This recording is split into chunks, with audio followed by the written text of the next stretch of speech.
નમસ્કાર. આકાશવાણી સમાચાર સિમ્પલ ઠક્કર વાંચે છે. સૌપ્રથમ મુખ્ય સમાચાર. 4 રાજ્યો અને 1 કેન્દ્રશાસિત પ્રદેશમાં ચૂંટણી પ્રચાર ચરણસીમાએ. મુખ્ય ચૂંટણી કમિશનર જ્ઞાનેશ કુમારે પશ્ચિમ બંગાળમાં મુક્ત, ન્યાયી, પારદર્શક અને નિષ્પક્ષ વિધાનસભા ચૂંટણી સુનિશ્ચિત કરવા નિર્દેશ આપ્યો. પશ્ચિમ બંગાળના માલદામાં કાલિયાચોક ઘટનાના મુખ્ય આરોપીને 14 દિવસની પોલીસ કસ્ટડીનો આદેશ કોર્ટે આપ્યો. સરકારે ખાતરી આપી છે કે તે દેશમાં પેટ્રોલ, ડીઝલ અને એલપીજીની ઉપલબ્ધતા સુનિશ્ચિત કરવા માટે તમામ પ્રયાસો કરી રહી છે.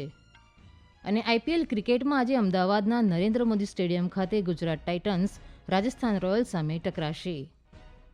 સમાચાર વિગતવાર. આસામ, પુડ્ડુચેરી, કેરળમ, તમિલનાડુ અને પશ્ચિમ બંગાળમાં વિધાનસભા ચૂંટણી માટે પ્રચાર તેજ બન્યો છે. વિધાનસભા ચૂંટણી માટે પ્રચાર કરવા માટે પ્રધાનમંત્રી આજે કેરળમ પહોંચશે.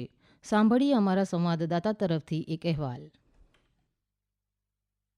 के वरिष्ठ नेता और प्रधानमंत्री नरेंद्र मोदी आज तिरुवल्ला में एनडीए की जनसभा करेंगे। इसके बाद श्री मोदी तिरुवनंतपुरम जाएंगे, जहां वे किलीपलम से करमना तक एनडीए के लिए रोड शो करेंगे। कांग्रेस के वरिष्ठ नेता राहुल गांधी आज अलापुझा में यूडीएफ के प्रचार अभियान में हिस्सा लेंगे। वहीं सीपीएम महासचिव एम.ए. बेबी आज कोट्टायम जिले में एलडीएफ के प्रचार अभियान में शामिल होंगे। कई केंद्रीय मंत्री, मुख्यमंत्री, राज्य मंत्री और अन्य राष्ट्रीय नेता भी केरल के विभिन्न जिलों में प्रचार कर रहे हैं। तिरुवनंतपुरम से स्मिति की रिपोर्ट के साथ समाचार कक्ष से अर्जुन शर्मा। પ્રધાનમંત્રી નરેન્દ્ર મોદીએ ગઈકાલે સાંજે પુડ્ડુચેરીમાં એનડીએ ઉમેદવારોના સમર્થનમાં રોડ શો યોજ્યો હતો. રોડ શો બાદ શ્રી મોદી ચેન્નઈ જવા રવાના થયા હતા. ચૂંટણી પંચે તમામ રાજ્યો અને કેન્દ્રશાસિત પ્રદેશોને આસામ, કેરળમ, પુડ્ડુચેરી, તમિલનાડુ અને પશ્ચિમ બંગાળમાં આગામી વિધાનસભા ચૂંટણી માટે મતદાન દિવસે મતદારોને સવેતન રજા આપવાનો નિર્દેશ આપ્યો છે. તેમાં કહેવામાં આવ્યું છે કે દૈનિક વેતન અને કેઝ્યુઅલ કામદારો સહિત તમામ લાયક મતદારોને કોઈ વેતન કપાત વિના સવેતન રજા મળવી જોઈએ. આદેશનું ઉલ્લંઘન કરનાર નોકરીદાતાઓને દંડનો સામનો કરવો પડશે. તેમણે તમામ રાજ્યો અને કેન્દ્રશાસિત પ્રદેશોની સરકારને કડક પાલન માટે સંબંધિત તમામને જરૂરી સૂચનાઓ જારી કરવાનો નિર્દેશ આપ્યો છે. 3 દિવસીય અયોધ્યા પર્વ 2026 નવી દિલ્હીમાં Indira Gandhi national centre for the arts IGNCA ખાતે ભવ્યતાથી શરૂ થયો. આ કાર્યક્રમમાં રામોત્સવ અને બડી હે અયોધ્યા જેવા પ્રદર્શનો, વિદ્વાન પંડિત રામ કિકર ઉપાધ્યાયને સમર્પિત પ્રદર્શન પણ સામેલ છે. ઉદ્ઘાટન સત્રમાં જમ્મુ અને કાશ્મીરના લેફ્ટનન્ટ ગવર્નર મનોજ સિન્હા અને રાજસ્થાનના નાયબ મુખ્યમંત્રી દિયા કુમારીએ હાજરી આપી હતી. આ ઉત્સવનું આયોજન અયોધ્યા ન્યાસ દ્વારા IGNCAના સહયોગથી કરવામાં આવી રહ્યું છે. મુખ્ય ચૂંટણી કમિશનર જ્ઞાનેશ કુમાર, ચૂંટણી કમિશનર ડોક્ટર સુખબીરસિંહ સંધુ અને ડોક્ટર વિવેક જોશીએ પશ્ચિમ બંગાળના ચૂંટણી મુખ્ય કાર્યકારી અધિકારીઓને નિષ્પક્ષ અને હિંસા મુક્ત ચૂંટણી બંગાળમાં યોજાય તે અંગે નિર્દેશો આપ્યા. મુખ્ય ચૂંટણી કમિશનરે કહ્યું કે મતદારોને કોઈ ડર ન હોવો જોઈએ અને ચૂંટણી હિંસા, ધાકધમકી અને પ્રલોભનોથી મુક્ત હોવી જોઈએ. ચૂંટણી દરમિયાન કોઈ બૂથ કેપ્ચરિંગ અથવા સોર્સ જામિંગ ના થવું જોઈએ. પશ્ચિમ બંગાળના માલદામાં કાલિયાચોક ઘટનાના મુખ્ય આરોપી મોફુકરલ ઇસ્લામને 14 દિવસની પોલીસ કસ્ટડી અને અકમરમુલ બાગાનીને 6 દિવસની પોલીસ કસ્ટડીનો આદેશ કોર્ટે આપ્યો છે. બંનેની બીડીઓ ઓફિસનો ઘેરાવ કરનાર ટોળાને ઉશ્કેરવા બદલ ધરપકડ કરવામાં આવી હતી. પ્રદર્શનકારીઓ મતદાર યાદીમાં નામ સામેલ કરવાની માંગ કરી રહ્યા હતા અને ન્યાયિક અધિકારીઓને 9 કલાકથી વધુ સમય સુધી ખોરાક કે પાણી વિના ઓફિસની અંદર રાખ્યા હતા. અગાઉ બુધવારે કાલિયાચોક 2 બીડીઓ ઓફિસમાં 7 ન્યાયિક અધિકારીઓના ઘેરાબંધીની તપાસ કરવા માટે 40 સભ્યોની એનઆઈએ ટીમ માલદા જિલ્લામાં પહોંચી હતી. તપાસમાં કેન્દ્રીય દળો જ્યારે અધિકારીઓને બચાવવાની પ્રક્રિયામાં હતા ત્યારે અધિકારીઓ પર થયેલા હુમલાને પણ આવરી લેવામાં આવ્યો છે.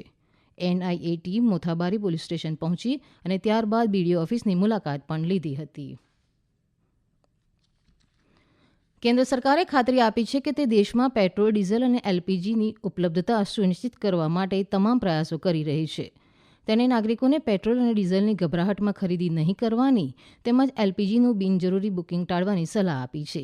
સાંભળીએ એક અહેવાલ. पेट्रोलियम और प्राकृतिक गैस मंत्रालय के सचिव ने सभी राज्यों और केंद्र शासित प्रदेशों के अपर मुख्य सचिव और प्रधान सचिव के साथ ईंधन आपूर्ति की स्थिति की समीक्षा के लिए एक बैठक की अध्यक्षता की और पर्याप्त उपलब्धता सुनिश्चित करने के लिए उठाए गए उपायों का उल्लेख किया। बैठक में राज्यों को एलपीजी वितरण के घरेलू और आवश्यक जरूरतों पर प्राथमिकता देने का निर्देश दिया गया। प्रवासी श्रमिकों को एफटीएल एलपीजी आपूर्ति से संबंधित रिपोर्ट में राज्यों ने स्पष्ट किया है कि प्रवासी श्रमिकों को एलपीजी आपूर्ति में कोई बाधा नहीं है। मंत्रालय ने कहा कि पीएनजी विस्तार सुधारों के तहत 10 राज्यों को अतिरिक्त एलपीजी प्राप्त हुई है। पीएनजी विस्तार में तेजी आई है और मार्च से अब तक लगभग 3,42,000 पाइपलाइन कनेक्शन उपलब्ध कराए गए हैं और 3,70,000 नए पंजीकरण किए गए हैं। अमन की रिपोर्ट के साथ समाचार कक्ष से विशाल शर्मा। આ સમાચાર આપ આકાશવાણી પરથી સાંભળી રહ્યા છો। આ સમાચારનું જીવંત પ્રસારણ આપ અમારી YouTube channel AIR news Gujarat પર પણ સાંભળી શકશો। વધુ સમાચાર માટે અમારી વેબસાઇટ newsonair.gv.in/gu અને અમારા એક્સ હેન્ડલ AIR_news_ABAD ને ફોલો કરશો।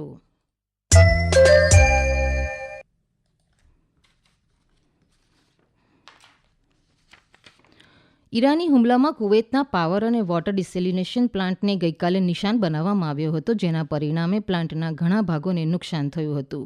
ઉર્જા મંત્રાલયના સત્તાવાર પ્રવક્તા એન્જિનિયર ફાતિમા અબ્બાસ જવાહર હયાતે ઘટનાની પુષ્ટિ કરતા જણાવ્યું હતું કે આ સ્થિતિમાં તકનીકી અને કટોકટી ટીમોને તાત્કાલિક તૈનાત કરવામાં આવી હતી। તેમણે ઉમેર્યું હતું કે અસરગ્રસ્ત સ્થળને સુરક્ષિત કરવા માટે સુરક્ષા અને સંબંધિત અધિકારીઓ સાથે સંપૂર્ણ સંકલનના પ્રયાસો ચાલી રહ્યા છે। कुवैत में एक विद्युत और जल शोधन संयंत्र को ईरान के हमले के बाद काफी नुकसान पहुंचा है। कुवैत के पेयजल का लगभग 90% हिस्सा जल शोधन संयंत्र पर निर्भर है। दूसरी तरफ ईरान ने कुवैत के बिजली और जल शोधन संयंत्र को निशाना बनाने की खबरों को खारिज कर दिया। संयुक्त अरब अमीरात में हवाई हमले के दौरान गिरे मलबे से हबशान गैस संयंत्र में आग लग गई। एक अन्य हमले में अबू धाबी के अजबान इलाके में 5 भारतीय नागरिकों सहित 12 लोग घायल हो गए। ईरान ने सार्वजनिक रूप से खाड़ी के देशों में कई प्रमुख पुलों को निशाना बनाने के संभावित लक्ष्य के रूप में तय किया है। इसी के अनुसार आज सुबह कराज के पास ईरान के B1 पुल को नुकसान पहुंचा था। विनोद कुमार की रिपोर्ट के साथ अमन यादव। ઇન્ડિયન પ્રીમિયર લીગ ક્રિકેટમાં આજે દિલ્હી કેપિટલ્સ દિલ્હીના અરુણ જેટલી સ્ટેડિયમ ખાતે મુંબઈ ઇન્ડિયન્સ સામે ટકરાશે। આ મેચ બપોરે 3:30 વાગે શરૂ થશે, જ્યારે ગુજરાત ટાઇટન્સ અમદાવાદના નરેન્દ્ર મોદી સ્ટેડિયમ ખાતે રાજસ્થાન રોયલ્સ સામે ટકરાશે। આ મેચ સાંજે 7:30 વાગે શરૂ થશે। અફઘાનિસ્તાનના હિન્દુકુશ પર્વતમાળામાં ગઈકાલ રાત્રે 5.8ની તીવ્રતાના શક્તિશાળી ભૂકંપથી 8 લોકોના મોત નીપજ્યા છે। અફઘાનિસ્તાન અને ભારત સહિત પાડોશી દેશ પાકિસ્તાનના વિવિધ ભાગોમાં ભૂકંપના આંચકા અનુભવાયા હતા। German research centre for Jio સાયન્સના જણાવ્યા અનુસાર ભૂકંપ 181 કિલોમીટરની ઊંડાઈએ આવ્યો હતો। દિલ્હી NCR ઉત્તર ભારતના ઘણા ભાગોમાં પણ ભૂકંપના જોરદાર આંચકા અનુભવાયા હતા। પાકિસ્તાનમાં ગઈકાલ રાત્રે ખૈબર પખ્તુનવા બન્નુ જિલ્લામાં એક પોલીસ સ્ટેશન પર આત્મઘાતી કાર બોમ્બ વિસ્ફોટ થયો હતો, જેમાં એક જ પરિવારના 4 લોકો સહિત 5 લોકો માર્યા ગયા હતા અને અન્ય 13 ઘાયલ થયા હતા। અફઘાનિસ્તાનના કુનાર પ્રાંતમાં ડ્યુલન્ટ લાઇન નજીકના વિસ્તારમાં પાકિસ્તાની દળો દ્વારા કરવામાં આવેલા રોકેટ હુમલાના કારણે 9,000થી વધુ પરિવારોને તેમના ઘર છોડવાની ફરજ પડી। કુનારના માહિતી અને સંસ્કૃતિ નિયામક મંડળના અધિકારીઓએ જણાવ્યું હતું કે અસરગ્રસ્ત પરિવારોના સર્વેક્ષણની પ્રક્રિયા હાથ ધરવામાં આવી રહી છે। સુરક્ષા ચિંતાઓને કારણે અથડામણો ચાલુ છે અને ઘણા પરિવારોને તેમનો વિસ્તાર છોડી દેવાની ફરજ પડી છે।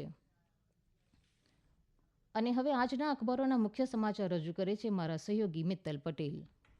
આજના તમામ અખબારોએ વિવિધ સમાચારોની હેડલાઇન બનાવી છે। સંદેશ લખે છે પાકિસ્તાનમાં પેટ્રોલ લીટર દીઠ 458 રૂપિયા, ડીઝલ 500 રૂપિયા। દિવ્ય ભાસ્કર લખે છે ટ્રમ્પ અકળાયા, યુદ્ધ વચ્ચે આર્મી ચીફને હટાવ્યા, 2 अन्य જનરલ પણ બરતરફ। ઈરાનનો અમેરિકાને તમાચો, વોટર ગેસ પ્લાન્ટનો કચ્ચરઘાણ। આ હેડલાઇન છે ગુજરાત સમાચારની। સ્થાનિક સમાચાર પર નજર કરીએ તો સ્થાનિક સ્વરાજની ચૂંટણીને પગલે ગુજરાતમાં વસ્તી ગણતરી પર બ્રેક અને રમતગમતના પાના પર આજે અમદાવાદના નરેન્દ્ર મોદી સ્ટેડિયમ ખાતે ગુજરાત ટાઇટન્સ અને રાજસ્થાન રોયલ્સ વચ્ચે રમાનારી મેચના સમાચાર છપાયા છે। અંતમાં મુખ્ય સમાચાર ફરી એકવાર। 4 રાજ્યો અને 1 કેન્દ્રશાસિત પ્રદેશમાં ચૂંટણી પ્રચાર ચરમસીમાએ। મુખ્ય ચૂંટણી કમિશનર જ્ઞાનેશ કુમારે પશ્ચિમ બંગાળમાં મુક્ત, ન્યાયી, પારદર્શક અને નિષ્પક્ષ વિધાનસભા ચૂંટણી સુનિશ્ચિત કરવા નિર્દેશ આપ્યો। પશ્ચિમ બંગાળના માલદામાં કાલિયાચોક ઘટનાના મુખ્ય આરોપીને 14 દિવસની પોલીસ કસ્ટડીનો આદેશ કોર્ટે આપ્યો। સરકારે ખાતરી આપી છે કે તે દેશમાં પેટ્રોલ ડીઝલ અને એલપીજીની ઉપલબ્ધતા સુનિશ્ચિત કરવા માટે તમામ પ્રયાસો કરી રહી છે.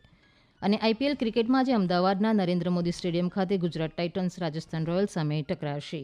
આકાશવાણી પરથી સમાચાર પૂરા થયા. હવે પછી આપ 1:20 રાષ્ટ્રીય સમાચાર સાંભળી શકશો. નમસ્કાર.